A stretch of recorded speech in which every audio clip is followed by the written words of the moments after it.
Welcome to Puro Pinche Sports. I am your host, Jose Garza, and welcome to 2023, guys. I mean, what an eventful year 2022 was. But first, before we go into the topic for today, let me introduce you to J. Parker, Alex Cruz, who is on location at this time.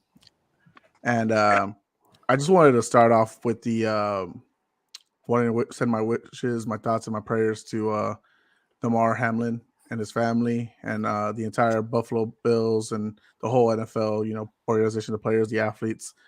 What we saw on Monday night, if you don't know, um, where, you know, Damar with a routine tackle on T. Higgins suffered a cardiac arrest.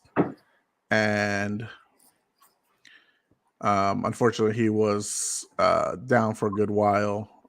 Thankfully, they were able to, restart his heart, give him CPR, take him to a local facility nearby, and they've been taking care of him very well.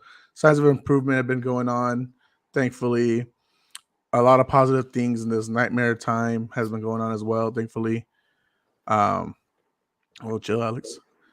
uh, and Trey, do you have any thoughts, man? I mean, with everything that's happened to Damar Hamlin. No, man. I mean, it's scary, man. Everybody knows football is a contact sport, and injuries happen, and so on. But in my opinion, now mind you, there's been some bad ones like that Ryan Shazier one, but this is probably the worst I have ever seen in my entire life. Practically at one point he was, technically dead on the field. Like that's scary. Um, Scary, man. so I was looking at a couple interviews of some doctors and such, and they said that because of the blunt force trauma to his chest, and it happened at a specific moment of your heart rate. So I don't know if you know, but your heart goes up and then it comes down and then it does its one beat that you see on the monitors, and then it starts to go up again. If you get hit in that point, or if there's shock in that point of the up increase on the second go around, it can go to cardiac arrest. And you talk about weird timing. It had to be perfect. And Yeah, I don't mean that in perfect in a good way, obviously, because it's scary as hell. But Good definitely prayers timing. and thoughts go out to everybody. My main concern too, and I texted, and I think my other thread is, I really hope T. Higgins doesn't take this hard because he's the one that obviously initiated the contact. So I hope he doesn't, think, oh man, I did this or anything like that. And I wouldn't think he would, but some people take that hard, man. You never know. So And I want to, before Alex, you share your thoughts. I just want to relay real quick.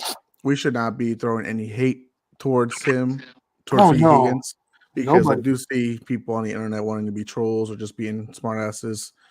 Um, Higgins, it's not a fault for anything, bro. He played football, did everything, his movements the way he normally would.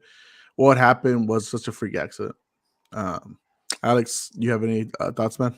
Since uh, you've long played football and you have family that still do today.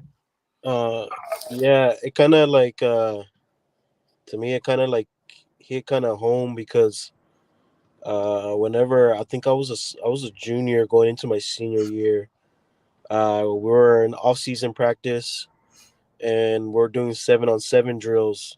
The varsity was practicing on one side of the field, and I want to say the JV was practicing on the other side. So we're running 7-on-7 drills, and one of our guys was playing defense on varsity, and each quarterback from the like they're running scout team on 7-on-7. They threw the ball in the same side, like on the exact same side, Mm-hmm. in same place, and one of my buds hit another kid. I'm talking about full speed, and mind you, at this time we didn't have any of those. They look like little like pillows on your head. You know, at that time we didn't have those. They didn't make those, but they ran into each other hard, and he had a seizure there, and it was probably one of the scariest things I've ever seen. Like our teammates were like in tears and stuff, man. That stuff really like it kind of like, man, dude, it hits home. You know what I mean? for sure. And at that time his brother was already a senior, and so it was off season, so he didn't have to practice anymore. The season was over for him, and I remember they called him in, and he rushed up there to the practice field, and it was scary, man. It was real scary because we didn't know what was gonna happen to him. He got airlifted, and man, it was scary. So like whenever I saw that with with Damar Hamlin. Damar Hamlin, it was just like, man, dude, like this football is like it's crazy, man. And then my buddy is a paramedic, and he was telling me too the exact same thing what Trey just said. You know, it had to be perfect timing where he got hit, Yeah. and I think he said it's one in like a millionth like chance that it Yeah. could ever happen. But if you hit it at a perfect time, it can make your heart stop. And and not to be like I don't think it's like good, but the best place they could be is it's there at the stadium where he could Where have they have medical and stuff like that. yes. Yep. And it's crazy because I don't remember if you guys know, but during Euros, I think and also a football player went to soccer player went into a cardiac arrest too during the Euros, and well he was able to give a thumbs up too, and they still made them play, which is crazy. I'm happy that Dude. the NFL stepped in and told them we're not going to be playing, and kind of happy they're not going to be playing this week because man that could do a lot of damage to the player, man. It really did. Well, It really could because Well, for whenever sure. that hap- when unfortunately, that just to correct that, they still have their Week 18 schedules. The Bills will still play the Patriots, and Yeah. the oh Bengals yeah will play the Ravens. But their game is yeah up in the air. We don't need to know about that one just yet. With the even so, like right now, like honestly, like not trying to sound like blah because we are a sports podcast, but like honestly, like the NFL playoffs right now just is not even a thought. Like No, I don't not know at about all. y'all. Like it just we're doing what we're doing because we're here to for entertainment for ourselves.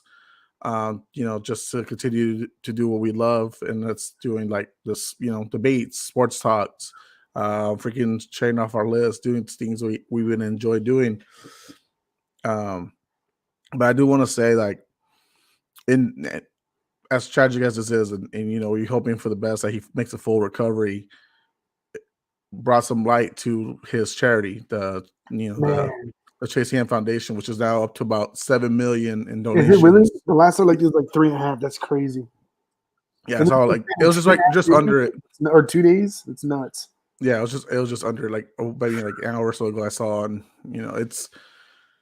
it sucks, man, because unfortunately, like it takes sometimes a bad thing to happen for good things to happen, but at the same time, I'm not gonna take away from the good, and that's something that Damar Hamlin, his family have been really big on with this toy drives, for the last few years. So And for those of you that don't know, their goal is like 2,500 a year, like 2,500, and they're at almost 7 million. That's crazy, So man. I mean, guys, I mean, if you have the capabilities of donating, like do so if you can. If not, keep them in your thoughts and prayers, man. Because honestly, as a sports fan, as a former athletes, whatever we did in the past, or all of us together, we're still humans. We're still people. Most important thing is wanting to make sure that we're all right. You Mhm. know, 2023, fresh start. Just think of the positives. Don't be negative. Don't be putting out bad social media tweets or Instagram posts and stuff like that. Like, Skip. get that out of your head, man. Like, we're not here for that. We're here to really take care of, like, you know, good vibes out there. And yeah, man, Damar Hamlin, wish you the best, man. I hope we hear good news soon. I hope you're able to wake up and you're able to like hug your family and your loved ones, and hopefully we can see you real soon, man. I mean, any final thoughts, guys? just man just football doesn't even matter right now for this guy. I just hope that he can live a healthy life, start a family. You want to grow Yep. up and be able to toss the ball around the backyard with your son or your daughter, Yep. whatever the case may be. It just man, it just sucks, man. Hope he's hope he could live a healthy life. For me, it's just it shows you how precious life is because he's a 24-year-old super athletic guy, physically fit and so on, and this happened to him. You know what I mean? Like that's kind of crazy to think about that it could happen to anybody at any time. Like Now, yeah, it's a one-off chance, but still, it happen. You never know. So Absolutely. life is precious, man. Hug the ones you love. Yep. Always for sure. All right, guys, let's move into the topic that we're having today. Hopefully try and keep your minds clear. Hopefully we can distract you from whatever everyday life you're having right now, and hope you can enjoy this episode. So tonight, guys, yeah, turn it up to freaking 20. We're doing our 2022 award show. So every year, the last few years since we've done the podcast, we do these categories. We give you our list. We have fun with it. We might disagree. We might look at each other like, really? This is your pick? But hey, shit, this is how we're going. That's what we're doing tonight. So I have the list for Alex, Trey, Marco, and James. Unfortunately, James and Marco could not make it tonight. Marco is dying on the toilet, and James is being a freaking spiritual leader right now, man. That's what and there's no other way to say, man. He's sharing his knowledge, and he'll be back next week. Also, to give you all, if you are normally Wednesday viewers, whether it's live or on demand, we are switching it up to Tuesdays starting next week, so that we can keep James on board, so we can get Marco on here. We might have some guests sometimes on here for the future. So we'll see how everything goes. But let's get started, boys. How y'all feeling? Do y'all feel good about y'all list? Let me ask. I think so. It was kind of hard to pick the game of the year. Nah. Okay. Well, I'm gonna tell you right now that there was not one unanimous decision on any of these things. So if you're concerned about game of the year, at least one other person, maybe two, disagrees. So without further ado, let's get started with comeback of the year. Mr. Alex de la Cruz, if you will get us started, sir, with your comeback of the year. I picked Geno Smith. Ooh. Geno Smith from the share your thoughts. I think he said it himself. I mean, people wrote him off and he didn't write back. So yeah, you gotta love that freaking confidence, man. That guy went through a lot. He's my comeback of the year, and I think he's gonna be comeback of the year in the NFL. So I feel pretty strong about that, man. Interesting. I like it. He's nice. been balling out this year. He certainly has, man. There's no disagreement with that as far as what he's able to do, especially like a 12-year vet. Just like Zach Wilson, he started out with the Jets and it just didn't go well for him.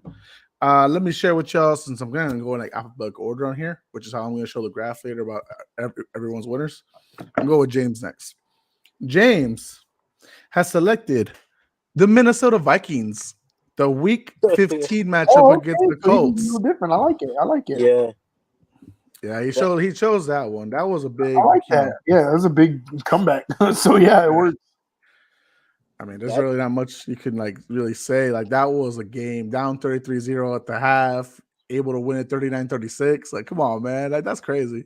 Yeah, it's gonna be one of those games that you look back in 10 years and you'll be like, man, that game was probably one of the greatest comebacks we've seen in our lifetime. That's crazy. I just feel bad for Matt Ryan because they said that he statistically has the biggest comeback against him in the Super Bowl, in regular season, in international games, and then something else. He has I'm like, oh man, like Matt Ryan's a plague. You're not Matty Ice no more, big dog. Sorry. Oh no, he's Matty Icicle Pop. Some popsicles. Bro, I mean, he's damn, bro. Like, yeah, at least he got the MVP award. At least he got something in his career. Yeah. Does he deserve it now? No, he should give it away. Give it to Tom Brady. Anywho,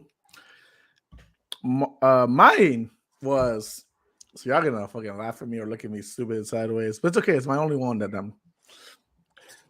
So I went to WrestleMania this year, and I got to see. My only time in my life, I got to see Stone Cold Steve Austin in a wrestling match. Okay. So I'm picking Stone Cold Steve Austin as comeback of the year. 19 years of retirement. He came back and took a suplex onto the concrete floor and still won the match. So you know what? Stone Cold for me. Okay. That's Hall okay. of That's my Famer. only goofy one. That's my only goofy one. I'm okay with that though. Hall of I Famer. got a lot of friends that are big wrestling people, and you know most of them. I'll say so. I'm chilling with that. We're good. They were there with me. Touche. So Marco picked up for his comeback of the year Geno Smith as well. Oh He wow. also went with Geno Smith. I mean, it's just tough to argue, bro. Like, No, for sure. I mean, he's done well, and hope. I mean, we'll see, baby. They make the playoffs this year. We'll see. And then Trey, share your comeback of the year. I went to Saquon myself. That's a perfect one. I like that one too. He definitely put the team on his back. They've done a lot of good things. He did kind of slow up a little bit, but yeah, man, they've been once they feed him the ball, man, he's been killing it. So I thought it was a pretty obvious choice for myself. Don't get me Giants in wrong, the I do like playoffs. the other ones, but yeah, bro, he's carrying him on the back for sure. So look at them thighs, right? I think this is the first year he's going to the playoffs too, so it'll be fun to see. Man, I'm so excited for that dude. Yeah, Actually, it's awesome. so it's a good deal. I'm excited for him. So the way the seating is right now, they would probably have to play either the Niners or the Vikings. I know that's the biggest thing. I'm nervous, man. I don't want them winning out, but it happens. There's a lot of good teams in the league right now.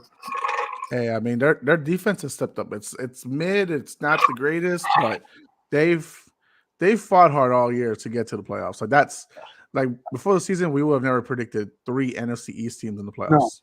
No, No. So this guys right here is our comeback of the year award winners. The Vikings is a kicker. This don't go when I love it. Hell yeah, brother. I mean, it was just a good time. All right, moving on. Trey, we'll start with you. We'll start with you with sports promotion of the year. Now, guys, just to be clear, it's different from the other years. I've actually gotten unique answers this year. So it's not just leagues, organizations like that.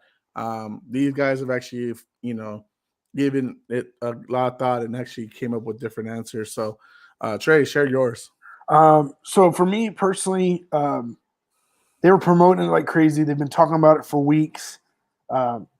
It's going to lead into another thing, but the Bills and the Bengals game itself was, to me, was promoted massively throughout the NFL. Obviously, the situation that happened, with Hamlin, prayers for him. I hope he gets better. So it turned into, like Jose said earlier in the podcast, a blessing in disguise because of a tragic event with his, fundraiser or organization. So I'm choosing that as my promotion, man. Jason M Foundation. Yeah, it was a promotion through an unforeseen event, but it's definitely, man, it's gotten. Again, they normally raise $2,500 a year, and they're almost to $7 million. Like that. That to me is insane promotion. So that's mine. I know it's a sad circumstance, but it's definitely a big promotion in my eyes. So I'm going with that. Absolutely, man. I'll just say put these together because they actually picked the same. Since I'm going backwards, Marco and James, they both selected the NFL. I think some of it has to do with how the game has been promoted this year very well. The awareness is that even though some people find controversy, they do try to find well. The games have been fantastic. So if they were here, they'd give you a better answer as to why they picked them. But I mean, honestly, like as far as sports organization, in the end, the NFL did the right thing, suspending what happened this week. So maybe that lifted up their beliefs and like, okay, this is the promotion of the year. But overall, that's who James and Marco picked. They picked the NFL. For myself, I picked the NBA actually. Wow. So a lot of it, I mean, look, I know the NBA is not perfect. No organization is, right. Like, there's always gonna be something, but I feel like the NBA is trying to do great change for their players, for the communities, for civil rights. As crazy as it sounds, and not everyone agrees with it. It's not everyone's cup of tea. I'm not gonna say it's mine necessarily. They fought to get Brittany Griner back. I mean, shit. Yep. I mean, as crazy as it sounds, like they fought, to get her back. Did they have to use their leverage of their, organization exposure and all that stuff? Sure, but at least for them, I mean, honestly, for like they're trying to do good. And I think that's the most important thing that we need to like honestly see is that they were trying to do good. Now, what did we trade for it? That's on the U.S. government for agreeing to it. Okay, I'm just gonna throw that out there. And then Alex, go ahead and share your sports promotion of the year.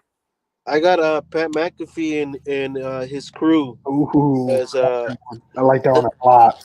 I think them guys are on some other different level right now, man. I think last year, whenever he got his big deal with FanDuel, he was giving back to everybody that ever came across from him during this path. I remember whenever he first started off his podcast, he told his buddies, it's time to quit, just quit your jobs and let's try to take the chance at this. And I think he's hit so far. So I just like what he's doing. He gives back a lot to the community where he came from, um and I don't know, man. Their crew just gives off good vibes. So I like what they're Yeah, doing. Can I say an honorable mention that I just thought of because of that? go ahead. The Peyton Eli show on ESPN that they do during the football. That, like, once you said it, it made me think of it, dude. Like, that promotion itself they've been doing commercials, they've been doing all types of stuff like that. They have guests on their show. Like, the one game for Green Bay, they had Lil Wayne on there. Like, so as soon as you said that, I was like, dang, that's another good one in my mind. Is that one? That's like, Yeah. I like that pick a lot, bro. I like that pick a lot. Yeah, For the Brand crew is amazing. The Pat McAfee show is always entertaining. They bring on smart people to discuss great things. The Aaron Rodgers, Yeah. I mean, that's just a weekly thing for fun. You always got a headline story, but I mean, what you said, Alex, what he does for his community, what they do for, because he's like a Pittsburgh kid, and he actually is from a small town, Yeah. and that's who he's like really been contributing the most to. And he always just shows that he cares, and that's a great thing about him.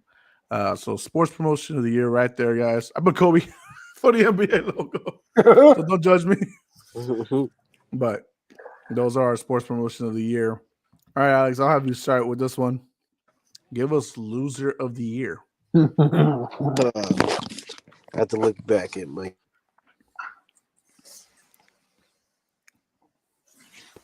It ain't a hard one. I mean, it's he definitely lost this year and last year and the year before that.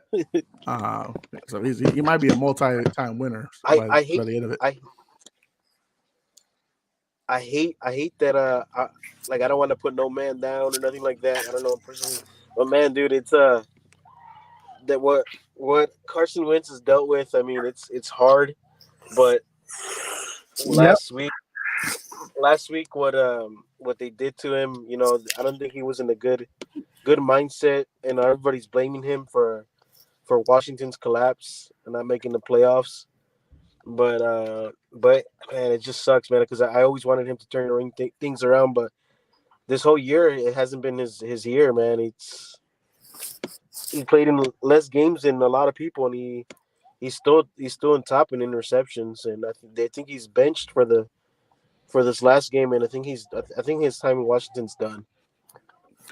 Dude, honestly, his career might be done to be at this point. Honestly, Oh, I still want to know why. Like, they were hyping it up so much. Oh, they decided to put Carson back in, and that first series or whatever, he threw a pick, and I was like, seriously?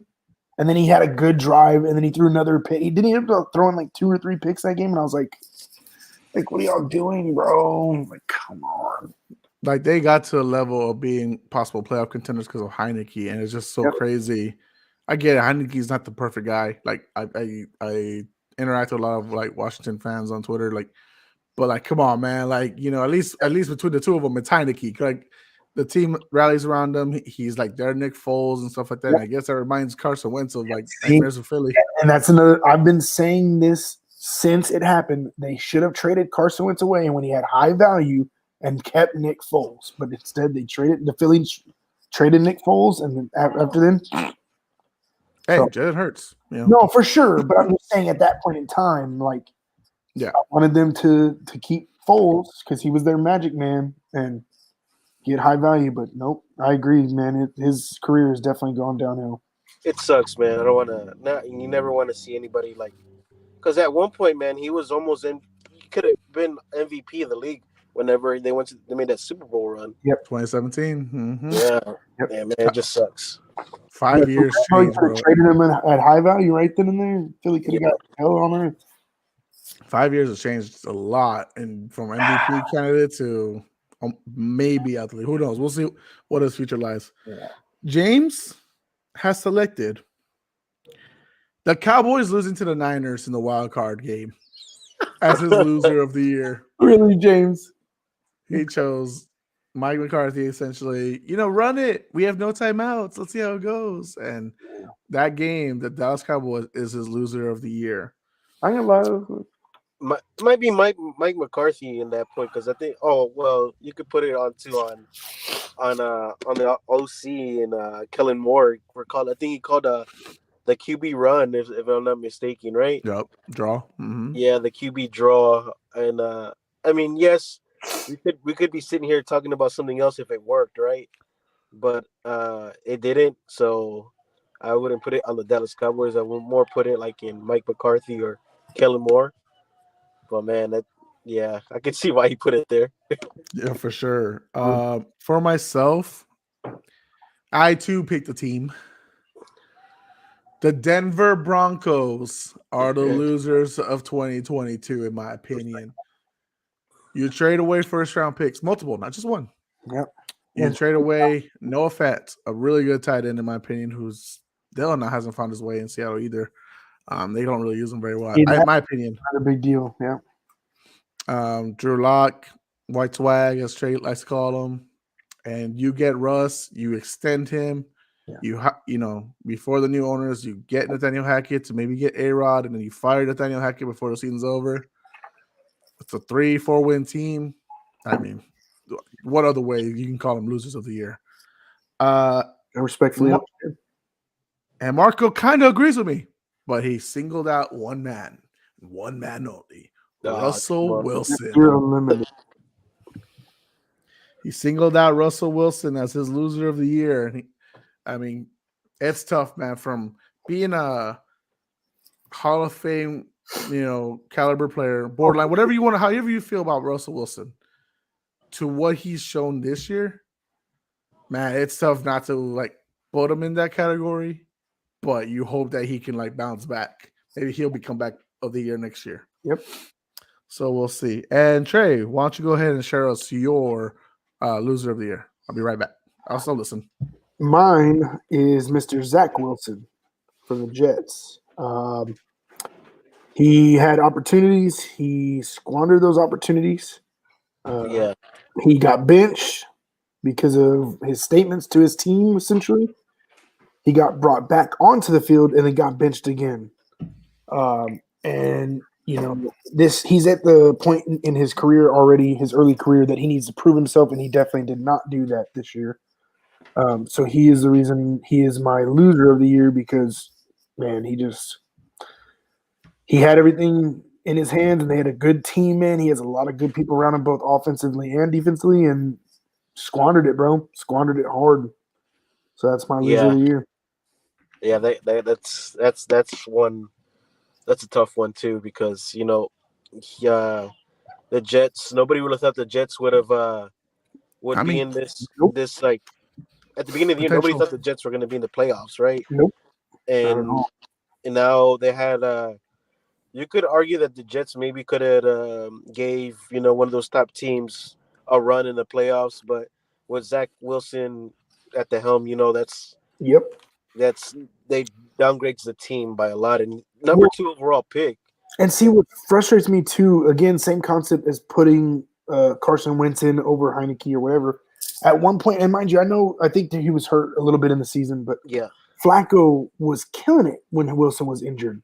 Yes. Okay, he was doing a good job. Let's be realistic here compared to Zach Wilson.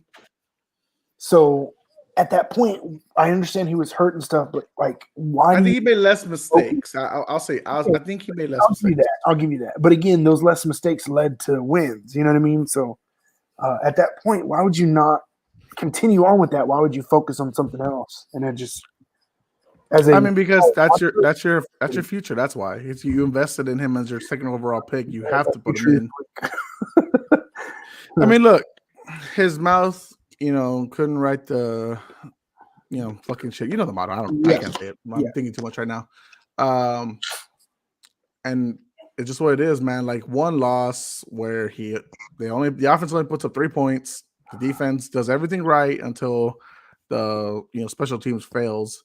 Yeah. And I mean, dude, his words, his dog eating shit, his relationship with Elijah Moore, it just leads to this. So there you go, ladies and gentlemen. That is our losers of the year.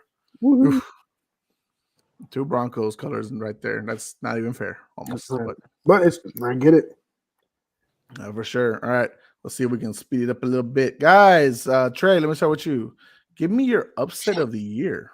Upset of the year for me was the Colts L to the Vikings. Up 33-3, I think, at halftime. And then 33-0. Oh, 33-0. I apologize. And get completely demolished. And that right there is why I put them on that category, man. Just brutal upset, man. That's crazy. With Marco, and I'll just knock it out of the park right now with myself. Me and him agreed, and it's the Dimitri Bivol defeating Canelo Alvarez. Oddly enough, on Marco's graduation day, preschool. No, I'm just kidding. At the party, friends there, and we see Bivol, piece of Canelo. What an upset. I mean, Canelo's going down as one of the greatest, possibly one of the best Mexican boxers ever, and we see him lose. So, I mean, it sucks. Alex, I know you have to head out, but let me know real quick your upset of the year. Alejandro? No matter. No. Yeah, he might have already left us silently, but surely. Well, let me give you James's upset of the year. The Niners defeating the Packers is his. Let me see if this is Alex. Alex. No? Sorry, folks. We are having some technical difficulties on the side of our. It's like, somebody help him. Someone help him. All right. Well, anyways, upset of the year. James gave Niners to the Packers. I mean, that is fair. I mean, no, it's valid. That's crazy, man. All right. Well, I don't know if Alex is completely out of the picture. What's going on? I'll put both Alexes up. This is both Alexes. So I don't know. Maybe one of them will respond to me. Wait, Alex, are you there? I thought I heard a chuckle. Nope. No. Shame. All right. And then I guess I could give Alex's real quick before, if he is able to come back. Alex's is the Tennessee game against Alabama. That was a big one. Ooh, okay. Yep. It was beautiful, man. The way they were able to find the upset. Unfortunately, Tennessee wasn't able to make the playoffs. Yeah. But man, that game really kind of started the whole thing of Alabama's out. Alabama's out. You gotta get them out, keep them out now. Yeah, that was definitely a big one. I agree to that. So I like one's it. I like. Wait, hold on. Let me see. Alex.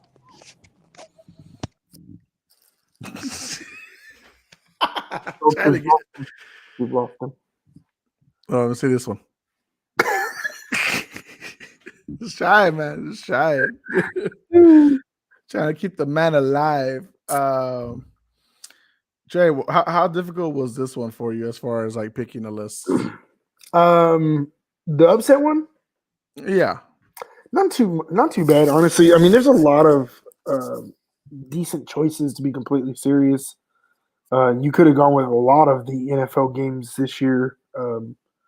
There are some major upsets in the season so far. There's also I've seen some basketball ones that have been some major upsets. For me, the reason I picked mine was just because of the amount of difference, right? Up 33-0 at half and you lose, brutal. So yeah, there's been some good ones, man. But I did have a couple tough ones in the categories that we're going to get to, just because of the category that it is. But Yeah. so far, it's been pretty good. Alex. Testing. There it is. Yeah, man, my bad, man. I try to give my last what's it called, upset of the year, but I don't know if you guys already passed it. Oh, so I said it. If you want to just explain why. Oh, just because Alabama is one of those, you know, big schools. Tennessee wasn't supposed to be highly ranked this year, and that game was probably one of the best games I've seen in a very long time. College football is always they always have some classics there, but I think that's one of the biggest upsets I've seen. Tennessee always, Alabama always has Tennessee's numbers lately with Nick Saban there, and Tennessee, man, that was crazy. It was to me it was a big upset.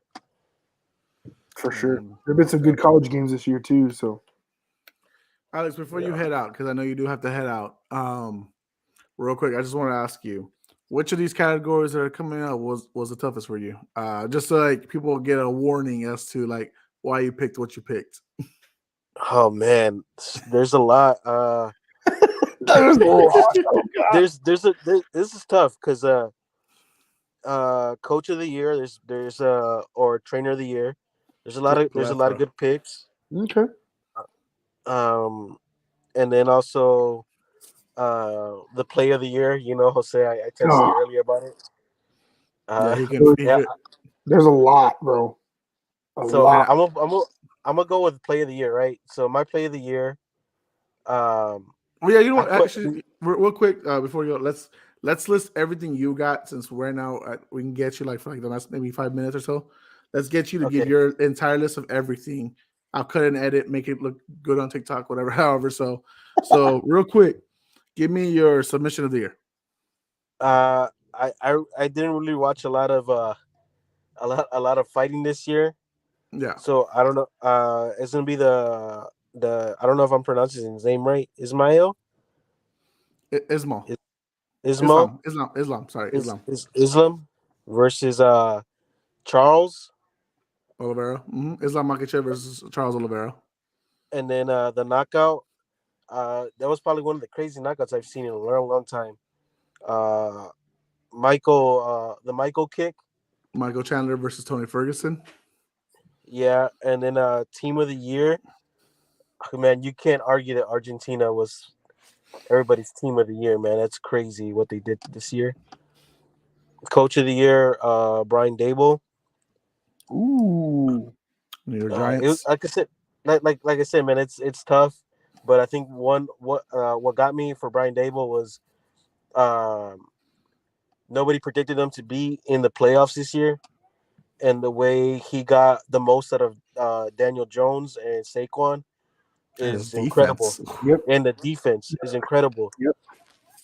And at one point I think they were 7-1, and then they went on a losing streak, and they were still able to bounce back and make the playoffs. Usually teams that kind of struggle in the middle of the season, you usually don't see them in the playoffs. And for me, I think he's my coach of the year. I like it. This play of the year. Oh man, I put anytime Justin Fields touched the ball. There was. I'm not trying to be like you know what I mean, because I'm a big. You're yeah, a I'm a big. You're a Because I'm a big Bears fan, but man, you can't argue every time. No, I was very excited to watch him play for sure. Like Justin touched the ball, it was like I told him to pick one play though. So did you ever figure out that one play is the one I told you? You gotta have that. I'm gonna have to go with 76-yard touchdown against the Lions. And you have to go that one. Here's why. Because the play before that, he throws a pick six to his ex-college teammate. And the very next play, they give the ball back, and he breaks somebody. Man, I don't know whose ankles. The entire defense. He makes one or two cuts, and it's a foot race. That one cut was nasty too. To the same guy that he threw the pick six to, his ex college teammate, and man, it was crazy. Because I was mad right after that pick six. Like, I'm really, and then he makes up for it for a 67-yard touchdown. But that's probably one of my plays of the year. I heard the sound cut out. Did you? Guess we lost him again. Okay. Yeah. I thought. I was gonna say, man, like that. If he didn't choose that run, I mean, he had a couple good ones, but that one run, bro, he broke 2 ankles and one of them was nasty. It was crazy. I'll let him see if he can come back and give the rest off. For now, let me put up the graph. Watch, he's all talking right now. He doesn't even know he's off. Let me put up the graph of earlier when we said upset of the year. So those are the respective winners for that one. Just crazy year so far. For submission of the year, for note, James and Trey also do not watch much of the fighting aspect. So for the people out there who they gave it their best, I'm gonna tell you right now, Trey, maybe I could have let you get away with this too. James skipped it. He skipped submission of the year. Did he really? He literally put in a text. I do not watch fights. I do not know about boxing or UFC. So that was his answer. Hey, Alex is back. Yeah, can you guys hear me? Yeah. There we go. Now we got you. You were about to talk about Fight of the Night. Or Fight of the Year, sorry. Man, like I said, I don't know how to pronounce all these names. Okay, so I'll say it for he picked Yuri Prochaska versus Glover Teixeira at UFC 275 for the light heavyweight title. By the way, I'm surprised as it went 5 rounds. Yeah, all 5 rounds. Yeah, that was pretty crazy because like at to me at any given times it could have went either way. You know what I mean? Yeah. What about your game of the year? Are you still there? Can you guys hear me? Yeah, we can hear you. The game of the year to me was the World Cup Finals. The World Cup final, Argentina versus France. I don't think we've seen a game like that in a very long time. It went to extra time. It went to PKs, and I think we were really treated to something. So that was my game of the year. Defensive player of the year. I picked Michael Parsons. Did you? Yeah, I picked. I'm sorry, rookie of the year. Rookie of the year. Yes. Rookie. I was like, rookie. What? I picked Sauce Gardner. There you go. That's why I was like confused about the listing. I think what he's been doing over this past year, striking down everybody's number one receiver, it's been pretty good, and he's been helping that defense. I would have liked them if a little bit better if they would have made the playoffs, but it's another topic for another day. Still can somehow, maybe we'll see. Okay, now defensive player of the year. Explain Michael Parsons. Yeah, Michael Parsons. Man, since that dude's been on the scene, he's been doing work. You can line him up anywhere on that defense, and he reminds you of a Lawrence Taylor to me. Mm-hmm. So to me, he's my defensive player of the year. A lot of people would probably pick Aaron Donald or TJ, but no. Both. What about your offensive player of the year? My offensive player of the year, I put Luka Doncic. I think what he did to the Suns in the playoff run last year, and what he's been doing, what he's been doing this year. He's telling everybody that last year's playoff run wasn't a fluke, and he's someone that you actually have to look out for now. He's making his name for himself. He's no looking back at it, the Trae Young and Luka Doncic deal. Maybe Atlanta should have went Luka, but like I said, that's probably another topic for another day. Also, he's already had 3 games over 50, hasn't he? Yeah. So that dude's been balling. So he's my offensive player of the year. Too. Yep. Female athlete of the year. I picked Wilson. She plays for the Las Vegas Aces. Aces. Oh yeah, yeah, Yeah, yeah. Asia yeah. Wilson. She's one of the I think one of the youngest MVPs that they've had, and they're a new franchise. So I think what she's been putting them on the map, and hopefully she's not the new Brittany Grinder though. Oh no, Brittany Griner. Like, she makes her own mistakes. Asia Wilson's not gonna do that. All right, what about male athlete of the year? I went Mbappe. Ooh, okay. Kylian Kylian Mbappe. Mbappe. He's been doing a lot of man. It's so crazy because he's one of the youngest footballers out there, and he's man. I'm telling you, man, what he did in the finals, what he did for France, 12 goals in this World Cup is man. It speaks volumes, man. He's my athlete of the year. And your MVP of the year. I'm also gonna stick to the soccer side, and I'm gonna go Messi. Um, I think that's putting Argentina back on at the pedestal of World Cup champs. People were saying that he wasn't be able to do it, and a lot of big shoes that he had to follow. And um, like I said again, man, Argentina and Messi, they did some crazy stuff this year after getting upset at the first game, and everybody was throwing rocks at them. And I know I Mm-hmm. was one of those guys that was was there whenever, like, man, I can't believe they just got upsetted. And fast forward a couple weeks later, they are world champions. It's crazy. Man, that was Alex's list, guys. Let us know what you think about his list. Alex, I know you gotta head out. I know you gotta take care of fam. You gotta celebrate stuff. You gotta take care of the ill. Any final thoughts before you head out for the episode, brother? Uh, Nothing much, man. Just like the Bills and the Bengals game. That's I hope the NFL doesn't. I don't want to. I honestly don't want to see them play. Uh, it's kind of sucks, man. I just don't. Hopefully, they can just fast forward to week 18, and I don't know, maybe give them a draw or something. Um, the Bills players, I don't know how they're gonna be prepared for week 18 or even the playoffs. Yeah. It's really hard. Thoughts and prayers for all the players that were on the field, also witnessing that, and hopefully for a speedy recovery, and prayers for the mother too.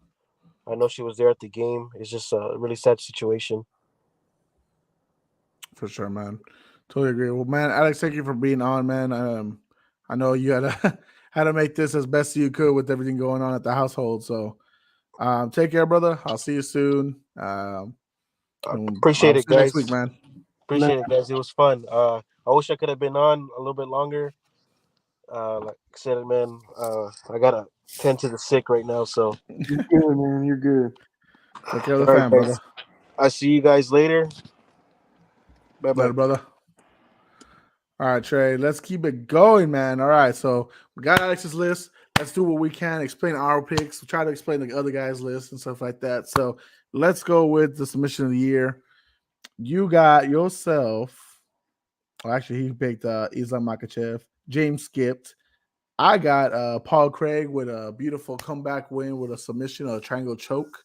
His opponent's right on top of him, beating his ass up, and he finds a way to slip in a triangle and choke him out. Gets the win on a big, beautiful upset there. Um, Marco agrees with Alex with the Islam Makachev one. Trey, what is your pick? I actually agree with you. I'm not a big fighter person, so I did have to look up some stats and some such. But I was watching the highlights of that match, and that triangle choke was crazy, bro. So I actually chose that one as well. I agree with you. Yeah, man, that was sweet. Let me put it up right here. So basically, between the four of us, That's funny. James, these are the submissions of the year. What man? Just come on, man. If Trey, I don't know about you, man, but my goal is to get you to come to a future UFC fight night party, get you interested into watching these I'm fights. down. If you want to bring the wife and kid to see the blood and massacre, I don't mind UFC. I just don't I just don't watch it enough. I guess, man. I don't know. I don't know, man. I have friends like my buddy Mike told me like he was a fight fan, but he like got really knowledgeable about it because I started bringing him over for the fight nights. So that's my goal for 2023. Get you to come over, or I go to you in your man cave, and we're gonna freaking watch some fights. Get it? All right, let's go with knockout of the year. Trey, start off for me with your knockout of the year. Yeah, same concept, man. I do watch a little bit of fighting, but not enough. But I did see this one when Edwards folded Usman. Because if I'm not mistaken, Usman was actually favored. If correct me if I'm wrong.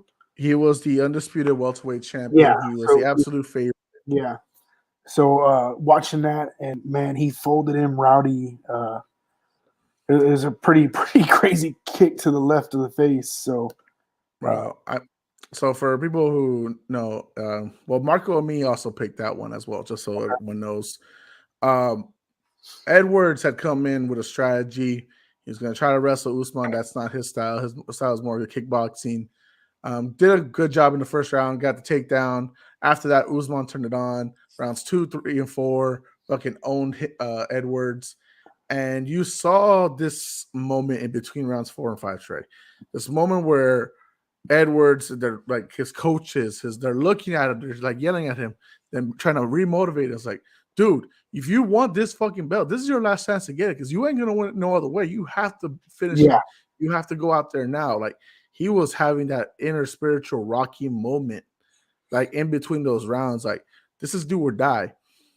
The commentators had already quit on him. They said that he's just going through the motions. Like, it's done. Like, this is like, it's over as is, because that's what it looked like. If you're an audience fan like myself, I was thinking the same thing too. What Edwards has always been dangerous about is his kickboxing.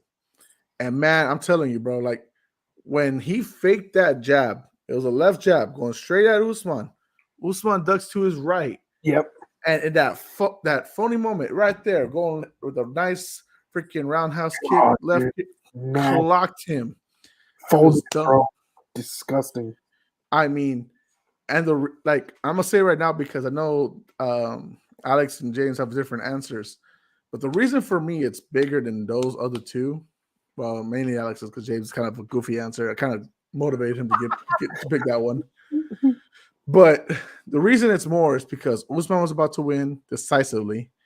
He was about to retain his title. This is a rocky moment, Yeah. And the complexity, how it changed one man's career, like that's how impactful this fight was. So that's why Leon Edwards getting the knockout of the year over Kamaru Usman at UFC 280 is like one of the biggest things possible for me.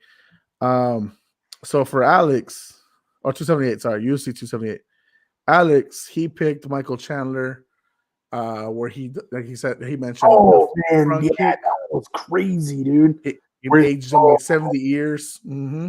That one, I forgot about that. That was this year. Holy crap! See, Yeah, I so it was. I thought it was last year, but that kid was rowdy.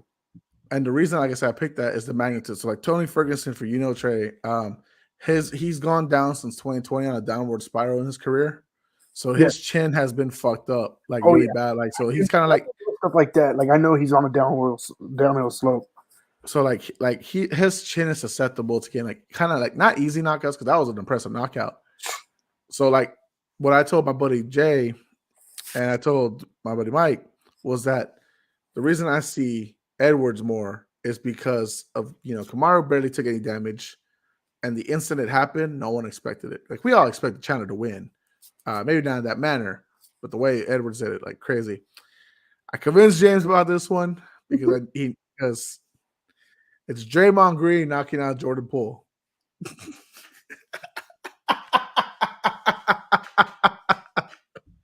No, he did not.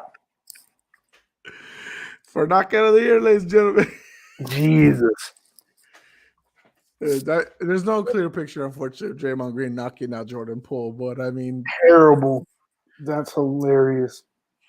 I mean, what are your thoughts about that one? I mean, he did knock him out. Yeah, gave him the 2-piece. Yeah. All I know, I love James to death, but he's a fool for that one. That's funny. That's funny. Hey, to be fair, the answer could have been blank. So true. So we'll take it as is. All right. Hilarious. As you heard, Alex, he said Argentina was his team of the year. Myself, Marco, and you, Trey, all agreed with him. Trey, give me your answer as to why. Bruh, Argentina. Let's go. Do you really have to explain it, bro? I mean, World to Cup the people, to the peeps. World Cup champs. Brought it. Let's go. That's all. That's all that matters, bro. They did Dude, it. that team united. Did Like it. Alex said, the Saudi Arabia upset was crazy. They rallied back. They beat every team afterwards, securing their spots. Did it scare with France. I ain't gonna lie, but we did it. They secured their way to the knockout stage. They fought hard against Croatia, who almost could have gotten them too in PKs. Demolished the next round. Jesus, who was their semifinal matchup? It was Croatia. No, Croatia they demolished. It was Netherlands who they went to PK with. Yes. And then that final matchup, bro. What a crazy. James went different. So this is where I said we didn't all go unanimous. He went with the World Series champions Houston Astros. Okay. Trey, I think you watch a little more baseball than me. Can you give me your thoughts on the Astros? For me, with the Astros, obviously, I know you know about the cheating scandal and all that jazz. Even though it's really, in my mind, it's not considered fully cheating. It's kind of just frowned upon, essentially. But for me, what the big thing, and I like that choice by James, is everybody hated on the Astros. Everybody called them out. Everybody said, "Oh, they suck." They're actually not talented, so on. And then they've showed them. They showed everybody, like, okay, we're the real fucking deal. You can say what you want about us, but we're still gonna whoop your ass. Now, the point proven is they won that World Series. You know what I mean? Like, they came out after the speculations, after all that shit, and still won. Like, you can't say anything bad about these guys. You know what I mean? Like, that's like saying, oh, you're a cheater, you're a cheater, you're a cheater. I still beat your ass, even though I'm not cheating. It's like, okay, at that point, what do you say? So I do like that pick. Actually, it's a very, very solid choice for sure. And I mean, I kind of like use that argument too. I know you have a good friend that's a Colts fan, and we all know about Deflate Gate. And in the first half, the balls were deflated, and there was maybe 21-0 at the half or whatever, or 24-0, whatever it was. And then the second half, the balls are fully inflated and they get beat up even worse against the Patriots. So I kind of you're like what you say there. It took a few years for that one for them to resolve it. It took Brady one football half to say "fuck you," your allegations. That's what at that point, what can you say? You can't say nothing. So, yep. So those right there are teams of the year. Fair. I mean, both champions. Fantastic year for both seasons. Great seasons. All right. Coach of the year. Trey, give me your coach of the year. I liked Alex's, but I went with Nick Sirianni. He definitely has done some great things this year with that team, man. They're doing really, really well. I hope they continue it because I'd like to see how far they can actually get in this season. But I think Nick Sirianni, what he's done with that team is definitely impressive for sure. So that shows. I agree with you, but I'm actually agreeing with Alex more. I think Brian Daboll was the guy. You gotta remember, man. I mean, Philly, even though they went through their ups and downs, their trials and tribulations, they're not that far off from being Super Bowl champions and being playoff contenders in the last few years. Brian Daboll did since they've had maybe 3 head coaches since that 2016 boat scandal. That photo before the Green Bay game. Stupid. He took Daniel, he led Daniel Jones to motivate himself. For sure. I don't disagree with it at all, man. He's done good. Brian Daboll for me is coach of the year just for the fact that he can get these football giants to the freaking playoffs. James went with MCDC Dan Campbell. Ooh, from the Lions. I like the Dan Campbell. I like Dan Campbell a lot actually, so that's a good choice as well. Yeah, that team started 2-6, then kind of went now 6-2. Their destiny relies on theirs and the Rams' hands this weekend. And then Marco went with Dave Lavelle. So for those who don't know, he's the boxing coach who motivated Leon Edwards to lead up for that knockout. I didn't know his coach's name. Okay. Yeah, so he's picking him. That knockout, that motivation, that X factor definitely is a good pick for coach of the year candidate or trainer of the year candidate. For sure. So this one right here, these are our coach of the year. Freaking beautiful. I mean, honestly, it's really tough to argue that Dude, these guys are very accomplished. You can't. What all these guys have done in that season, for sure. All right, so we heard Alex's Justin Fields and the thousands of plays he's had. Where with James, he actually went with the kind of a drive, essentially, because it's not really much of a drive. He went with the Patrick Mahomes 13 seconds. Ooh, okay. Because you can only run so many plays in that time and then still get a field goal to force overtime. I like it. So it's a hell of a drive. I mean, like 3-4 plays, and it's, nobody thought they could do it. I mean, except for I maybe did. Marco. I don't even think Marco did, honestly, bro. Like, I mean, I gotta go back and maybe ask him, like, or look back at the episode after that. But I don't think he thought No, 13 seconds, bro. That's nothing. Like, Myself and Marco actually went with the Justin Jefferson catch against the Buffalo. Because that saved their seat, that game, fourth and long, able to fucking fight through the Bills defender there and snatch that shit. We definitely discussed where we rate that catch in a previous episode. Trey, give me yours because yours is a little different. I like it a lot, actually. So I did think about the catch by Jettas. Mine was the Josh Jacobs overtime touchdown run. For me, the reason it was so impactful was, one, it's overtime to win the game. Two, at that point, it was, I mean, you could tell the guys were tired, right? Everybody was exhausted. It's been a long game. If I'm not mistaken, it was a pretty high scoring game too, if I'm correct. And 40-34. Yeah, that's what I'm saying. So they'd been back and forth the entire game. But dude, he burst through that hole and he just didn't look back, bro. He just, man, that is the reason it did it for me, was because it was an OT game to win it for his team. That dude has been heart and soul of that team this year, been killing it. Now, don't get me wrong, Devontae's been decent, but Josh Jacobs has been killing it this year. So that's number one in rushing yards. Yep. Yeah. So, just like reiterate, guys, like how he's saying, like, that was a tough game. This is when Seattle was on their high. Like, they played against Seattle. This is who they scored on, and this is where Raiders were on their low, because at that point I think they only had maybe 2 wins. So, like, just to the factor of, like, 3 wins, like, for how important this game was for the Raiders to try to stay alive at the time, it was huge. And Seattle, they were on their high, and this kind of almost started like their downward spiral, but they've kind of able to like remesh it. So big, huge one there. Trey, give me your fight of the year. Actually, hold on real quick. Let me put up play of the year graphic real quick. Otherwise, why did I make all these graphs? All right. And for that, Trey, give me your fight of the year. So this is one of the categories I told you earlier in the episode that I had to look up. You could have picked Draymond Green versus Jordan Poole. Touche. Quick. Yeah. I looked it up, and it was Katie Taylor versus Amanda Serrano. Yes. From what I was looking into it, because I was looking up several different fights, and you could probably put a couple in there category-wise. But from what I was reading, it was a really decent fight in the sense of overall status. You could probably explain more than I can, Jose, in that aspect of the fight itself, because I didn't get to watch it live, obviously. I don't know if you did or not, but so the factor is the women's division for the boxing world, it's not as portrayed as much as the men. It's not given the love, it's not given the attention. And what this event was labeled for, as these women were main eventing for huge championships, it was for history, essentially. Like that's kind of like they labeled it, or her story, history, stuff like that. It's a big deal to have women main event, because they're trying to show you we are not scrubs, we are not leftover. And in the fight world, for the longest time, they were looked like they were like not as important as men.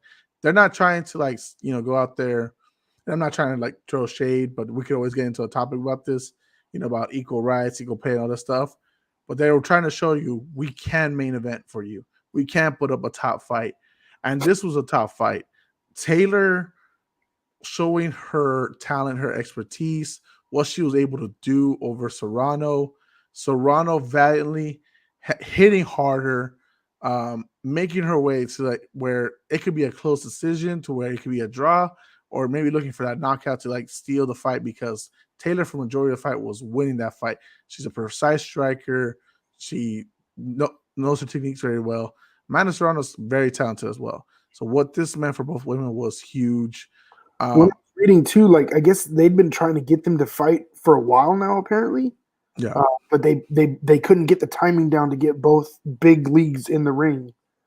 So I think that was another impact for me was, you finally set up your Mayweather McGregor fight. You know what I mean? Like something big where it's gonna. It was special. It was special. That was my choice. And then for myself, Marco, and Alex, we all picked the Yidi Prochaska defeating versus Glover Teixeira fight, UFC 275. Like Alex said, that was a 5-round fight. What was special about that, it's kind of the same circumstance, almost like the Leon Edwards Kamaru Usman fight. Glover Teixeira is winning that fight. He's up 3 rounds, essentially to 2. You're going into the final second straight. If you look into this fight, man, if you go back, look at the highlights, and then look at the clock, like how much time was really left by the time this fight was about to end, he was able to snatch his back and put him in a rear naked choke, or as our buddy Jesse Mendez likes to call it, blood choke, where it pretty much makes him pass out, makes him tap out, and wins the title with just like a beautiful way to end a fight of the year candidate, which they were supposed to have a rematch. Unfortunately, health situation didn't allow it, but that was our fight of the year. Okay. And then James, of course, does not pick fight of the year because he does not watch. So he does not watch it. So this is it. I mean, look at that graphic of Yuri Prochaska. Like that eye was, but that was a beautiful fight, man. That was some good shit right there. Game of the year. I mean, myself, Marco, and Alex all agreed with the Argentina-France World Cup final. That was we don't really have much more to say. I mean, what can you really say about that one? That was just special from both sides of the field, France and Argentina. James picks Bills versus Chiefs in the AFC divisional game. We kind of touched base on that a little bit. Trey, give us your game of the year. I went Bills versus Vikes this year. Overtime thriller, in OT, Vikings go down, kick a field goal, and then Bills come down and have a massive drive, and then Patrick Peterson, INT in the end zone from Josh Allen ends the game. I thought it was a great game overall, super, super thriller. I think it was like a 33-30 game or something. It was a pretty decent scoring game too, which kind of been weird this year because a lot of low scoring games this year, but definitely special moments. And again, Patrick Peterson is one of those dudes that's known to be Patrick Peterson. So I thought that was a really, really good game myself. I wanted to pick one, but for some reason I like the football one a little bit more. Hey man, I totally get it, but for me that was like 5 Super Bowls in one for Argentina versus France. So I agree. So, I mean, that's our right there, games of the year, freaking stud games, I would say. Yep. Trey, I'm going to need you to explain your rookie of the year. You and Marco agreed with this one. Mr. Aiden Hutchinson, bro. He's been killing it for the Lions. Now, mind you, the Lions defense isn't fully, there every game. Sometimes they call out or something, but that kid has been dominant. Dominant. Now, my other thought was maybe on the offensive side or Sauce, because I know somebody probably chose Sauce. I think Alex said he did actually, right? Yeah, he did. But for me, Aiden Hutchinson, what he's been able to do in the sense of pressuring the quarterback. But what I really, really, really like about Hutchinson is he is a smart football player. So several occasions, he rushes the passer. He notices it's a screen or he can't get to the QB. And I think he has like four or 5 picks because of that, something like that. Like he reads the offense entirely well. It's dumb. It's ridiculous. And for a rookie to do that, dude, is insane. So not only does he pressure the quarterback when he needs to, he can actually play on the run very well. He can play the freaking pass very well. For a lineman, you can't say that about a lot of linemen. So for me, that's why I chose him, is because he is all around. Now, like, don't get me wrong, I respect Sauce Gardner. He has done amazing things this year. But for me, Hutchinson's all around, athleticness and smarts has just put him to the top. Man, I like it. James liked it so much he couldn't find an answer. He actually picked Jamar Chase, and I told him that's invalid. Jamar Chase, get out of here. So he has no answer for this one, so we'll have to skip James on this one. I agreed with Alex. I said Sauce Gardner.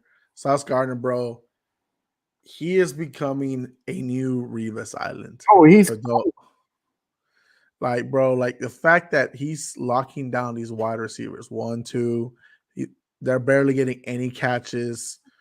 He's doing a lot of this kind of one-on-one on his own, honestly, like, to make these low percentage, catches available, low numbers on receptions, very low on yardage.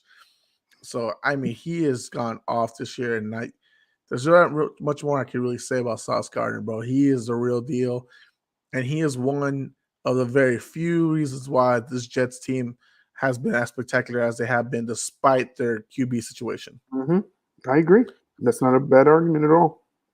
So those are our rookie of the year right there. Look at that cheese head. Freaking, come on, man. Who did Marco choose? With me, right? Yeah, Aiden Hutchinson. All right, let's go with Defensive Player of the Year. Now, we heard Alex. He picked Michael Parsons. My phone just died, so I can't actually see who agreed with me on this one. I gotta look it up real quick. And it might be you. It might be Marco. I picked Nick Bosa. Oh, yes. You can go ahead and explain why you picked Nick Bosa. I was really debating between Micah Parsons and Bosa. I really did want to go with Micah because he has been a playmaker.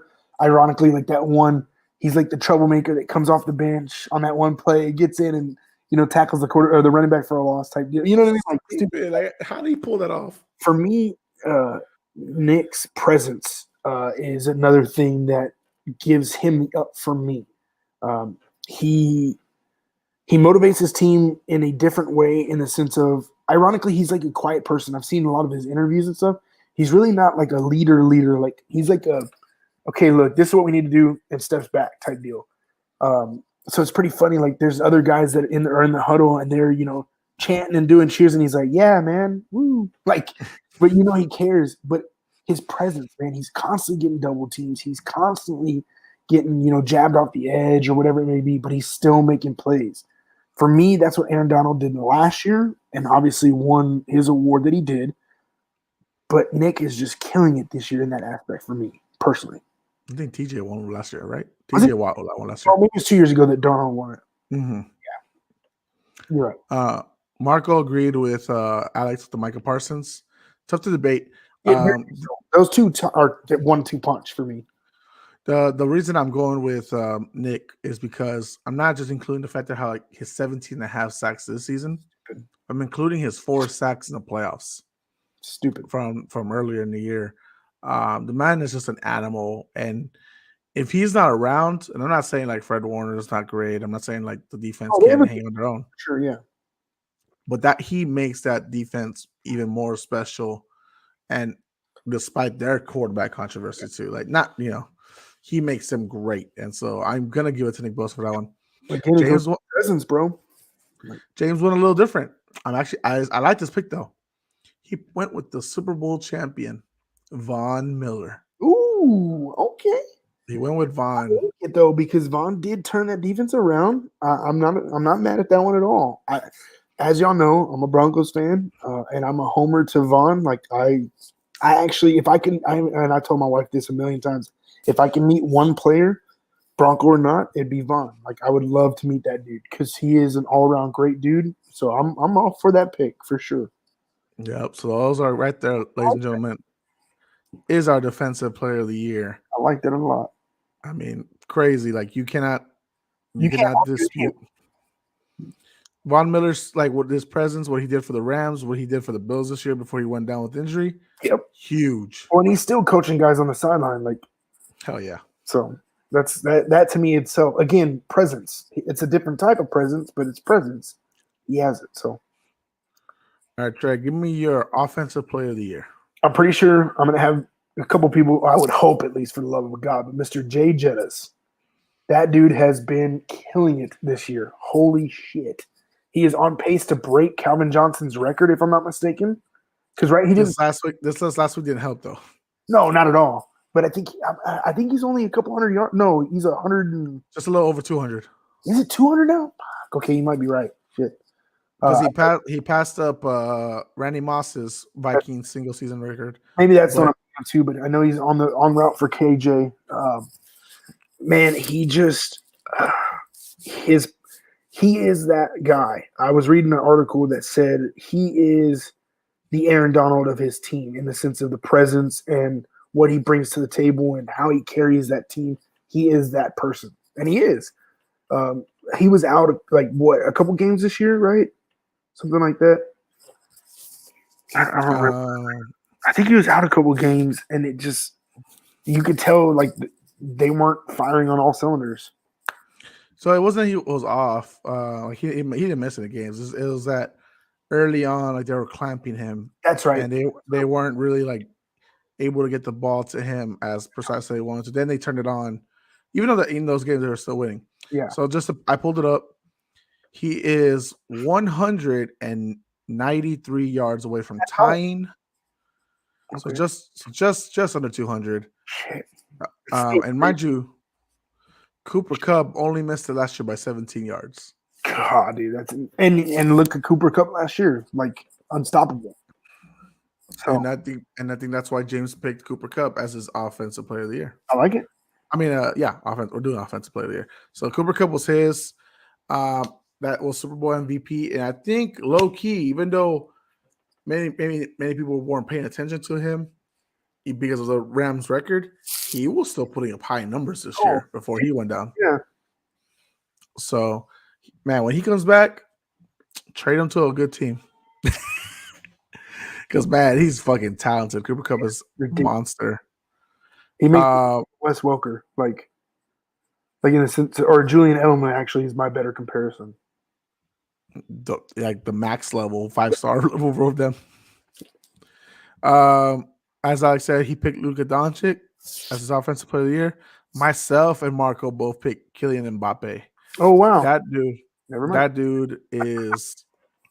he's an offensive stud, bro. Like if you don't look just at his numbers at the World Cup, his numbers all year have made him, in my opinion, the guy offensively.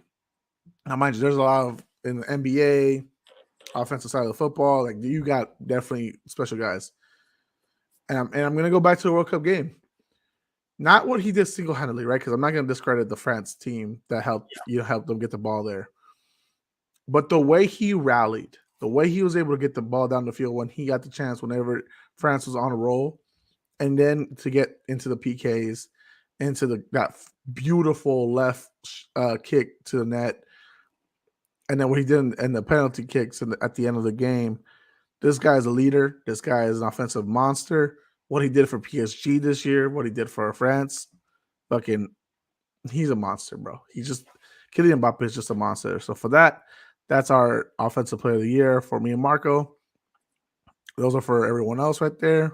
Man, the sports is just fucking amazing. Female athlete of the year, Alex said it, Asia Wilson was his. She's the MVP of the WNBA. She and the rest of the Las Vegas Aces won the WNBA title this year. She is also my pick as well. Fucking stud athlete, amazing. Let me pull up the others. James said Serena Williams. You know, she went into retirement this year. Fucking one of the greatest female tennis players of all time. Marco picked Olympic swimmer Katie Ledecky. I saw that one as his pick, and then Trey, if you want to go ahead with yours.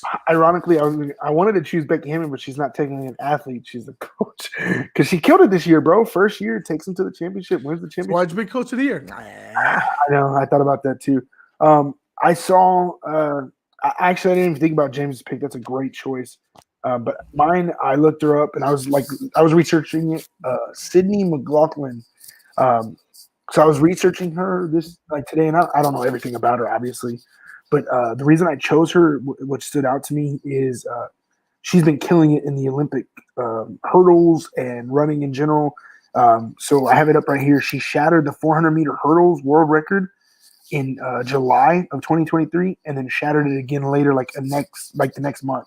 So in the span I was reading of 13 months, she shattered it like 5 different times, 6 different times. And to me, like you said, I don't mean this in a wrong way, but men compared to women, yes, it's always going to be different. But for her to be able to do that on a Olympic spec is impressive. Very, very impressive to be continuing to break that barrier. So it's gotten to the point where, people are starting to realize, okay, look, some of these women's sports do have a lot to offer, and hopefully it does become a thing in the future.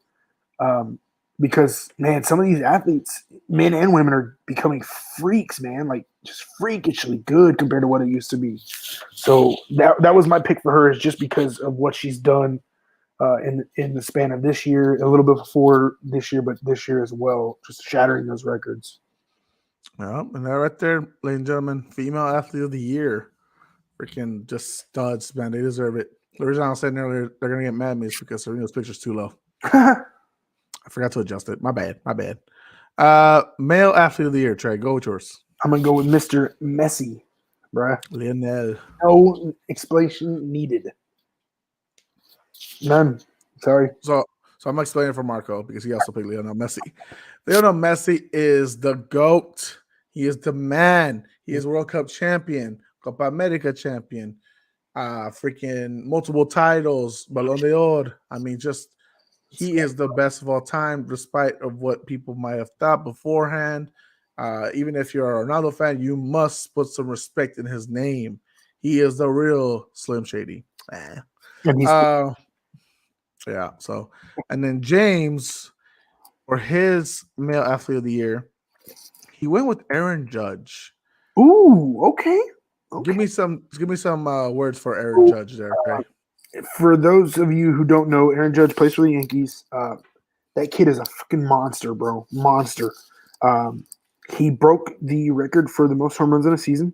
I think it was 54, if I'm not mistaken. You might want to look that up to correct me.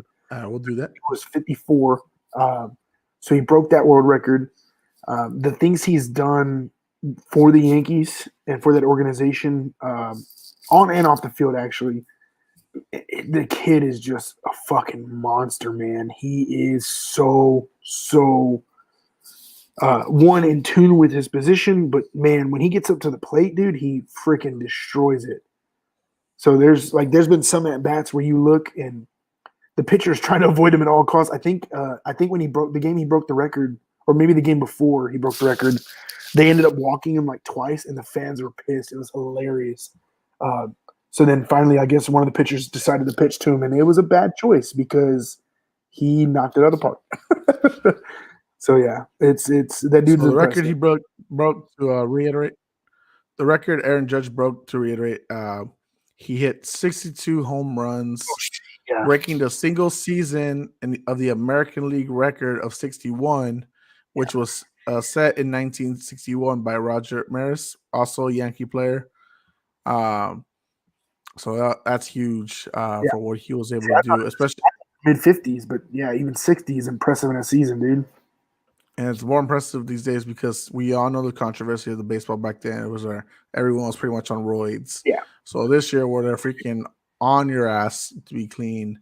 It's also a different ball game too, in the sense of the athlete itself. Now, don't get me wrong, athletes back in the day were still athletic as hell, but some of these guys nowadays, bro, are throwing high 90s, low hundreds all the time. But then the difference now that I've noticed, mind you, I didn't watch baseball all the time, but now, like, there's guys that throw different types of pitches, whether it be curve, change, slider, whatever, that drop to like the freaking 60s and 70s.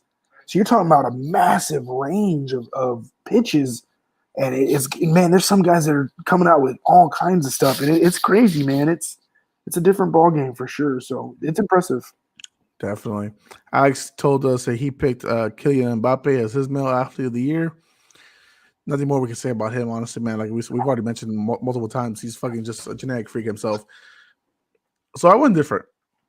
Maybe you disagree, maybe you agree, or just low key, depends how you feel. Giannis Antetokounmpo Ooh, okay. is such a freak, a Greek freak, Yeah. some might say. Um, the dude is a stud, and like we're so impressed these days with Donovan Mitchell 71, Lucas 60, 20, and 10. Um, that we forget Giannis is a monster almost every night. Did you know, Trey, in the last 7 games or so, he's averaging like 40 points a game? Yeah, I've seen it. In the second round against the Boston Celtics in the playoffs, he put up 200 total points in Yeah, 6 games, dude. minus Chris Middleton, and in games where he stretched it to a point where they could have gone back to the Eastern Conference Finals, maybe possibly back to the NBA Finals. This dude is a genetic freak every night. The only time that I remember that he's been stopped was against Philly in the ladder. Remember that whole situation earlier this season? But otherwise, other than that, man, other than that stuff, Giannis every night brings it Yeah. for that, Milwaukee Bucks unit. And so for me, that's why he is, the male athlete of the year for mine. But these are all like fucking awesome Dude, athletes. ridiculous in every sport that they play. It's you can't argue. Same concept as earlier. You can't argue a single one of them. Cannot. And Trey, we're finally at the final one. MVP of the year. We heard Alex, he went with Lionel Messi. Myself and Marco agree with him. The GOAT is the MVP. Brought Argentina another World Cup, which they have not had in about 30, 40 years. So huge congratulations for him. James himself, he went with Cooper Cup. Ooh. We talked about the Triple Crown winner. We talked about his quiet season this year where he was still a beast even though the team was not winning. Super Bowl MVP. He is such a stud, and I can't wait for him to come back fully healthy. Hopefully on a new team. Trey, give us your MVP of the year. First, I'd like to say, Marco, you're welcome. I went with Mr. Patrick Mahomes. How? I just want to know how. I mean, I'm not trying to sound bad, but how? Okay, so everybody said that Mahomes was not going to be anything with Tyreek Hill gone. Now, yes, he still has Kelsey. Okay, we get that. But everybody talked so much trash about this dude. I think myself somewhat included, saying that he would not be anything with his number one target being Tyreek Hill. Right? Tyreek Hill is the one that opens up the field, opens yourself, Alex, and Art had him missing the playoffs. Yeah, exactly. And I like I said, I doubted it. I doubted several things, and I was very wrong about several things this year in football. But for me, what he has done this year, he's been Mahomes, bro. He has been the leader on his team. He has been killing it in the sense of stats, but he's also just done some freakishly ridiculous plays. And there's some times where I'm like, dude, there's no way that he can pull it off. Like, for example, in the game recently, he threw it, it got batted right back to him, and he ran it for like 10 yards for a first down. Like, you know what I mean? Like, who does that? So that's why I chose him. Those sidearms were definitely not looking. Now, don't get me wrong. He's kind of like a Brett Favre to an extent in the sense of he's going to throw it up there sometimes and get picked. Okay, it happens. But for me, for him, his ratio is, I mean, it's ridiculous, right? So sometimes you're like, why are you doing this? And then you see other plays he makes, and it's like, keep doing you, bro. You can't really say much, So the way he's led his team this year, when everybody thought that he would be nothing this year, just goes to show you why I gave him MVP. Fair. I mean, that's your MVP of the year. We all have different answers. I mean, I can't disagree that he might win MVP this year. Honestly, Trey, I don't know if he will. I don't. I would think maybe yes, but I know the other guys. So like, I mean, just to make it a real topic, like real quick before we close out. Jetta's impressive season, minus this last game where he got shut down by Yair in the gritty. Jalen Hurts, bro. I mean, you're seeing how important his value is. That the 2 games he's missed, that he could have changed the results of both games. Oh, for sure. But for me, like if you're going by who's the best player right now, who's been doing it all throughout the season, the MVP this season, as far as football, just the NFL, is Patrick Mahomes. It should be him. Will it? Sometimes the Cinderella story wins. Simple as that. Yeah, and I mean, I'm cool with either one of those three that you mentioned. But for me, the consistency is Mahomes. Now, Jalen Hurts has made some amazing plays. He's done some amazing things, but he's not as consistent as Mahomes. And again, that's coming from a Broncos fan, and we're in the same division, and I hate that dude. But I mean, you got to give credit where credit's due. Same as Kobe. I'm a Spurs fan at heart, and I hated the Lakers, but you got to give Kobe respect, man. It is what it is. And Mahomes is that dude. He is 100%. So, yeah, man, can't disagree there. Trey, this was fun, man. I mean, I don't know about you. Maybe you are thinking it too. We would have gone 3 hours with the crew. If the entire crew could have stayed, an hour and a half, us and half of Alex. So yeah, and I mean, in the debates we have, they can stretch. So, and I'm cool with that. But it can get a lot. It could definitely be. But like I said, next week we'll have James, Marco, and Alex all back on Tuesday night. We'll see how we can keep getting them back every week. We can get guests on here, bring up other topics, do other debates. You mentioned something earlier that I'm probably going to rewatch. That we might have to debate about that. Oh, the Luka trade thing. Maybe I'll bring someone to debate about it because I think I have somebody that might really feel strong about Trey and ATL. But we'll see, man. I mean, for credit, because I don't want to take credit, that was Alex. But yes, I would like to talk about that as well. Yeah, so that'll be a lot of fun to do. But guys, give us your list of who you think in those categories, were, comeback, loser, upset, knockout, submission, all that shit. Give us your list, options, bro. So you're not wrong on any of them, except for James. You didn't pick one of them, so you didn't pick like 3. You thought picked 4. But anywho, guys, Trey, you got any final thoughts before we close out? Oh man, it's always been fun. I'm excited to start 2023. I hope we keep this grind, and hope we do get some little guests on here to pop in and give their thoughts. That'd be awesome. So I'm excited. We'll see how everything goes in 2023, guys. Definitely appreciate all the support. Follow us on Instagram and TikTok at Puro Pinche Sports. Follow us on Twitter at Pinche Sports Pod. I think you can technically follow us and subscribe on YouTube at Puro Pinche Sports. Guys, a lot of fun. Been a hell of a year. Last week, I gave all my thanks to everybody that came on last year. This year, looking to kill it again. Have good times, good vibes, great debates, great topics, great lists, all this good shit. We'll see how it goes. For Trey, for Alex, and for myself, we are Puro Pinche Sports, guys. And I cannot find the graph because there's too many labels here. And we are out. Bye.